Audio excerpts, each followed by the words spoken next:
আসসালামু আলাইকুম দোস্তরা আমার, বন্ধুরা আমার, আপনারা দেখছেন রিয়াজুল জান্নাত ইউটিউব চ্যানেল।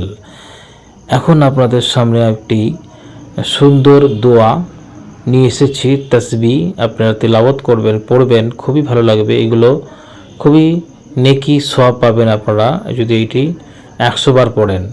যে ব্যক্তি দিনে 100 বার পড়বে, লা ইলাহা ইল্লাল্লাহু ওয়াহদাহু লা শারীকা লাহু লাহুল মুলকু ওয়ালাহুল হামদু ওয়াহু আলা কুল্লি শাইইন কদির, তার জন্য 100 জন দাস মুক্ত করার সওয়াব লেখা হবে, 100টি নেকি লেখা হবে, 100টি গুনাহ মাফ করা হবে এবং সে ওই দিন সন্ধ্যা পর্যন্ত শয়তান থেকে নিরাপদ থাকবে।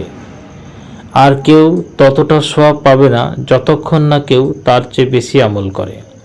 শেয়ার করুন, একটি মিনিটেই পরিবর্তন আসতে পারে হাজারো জীবনে।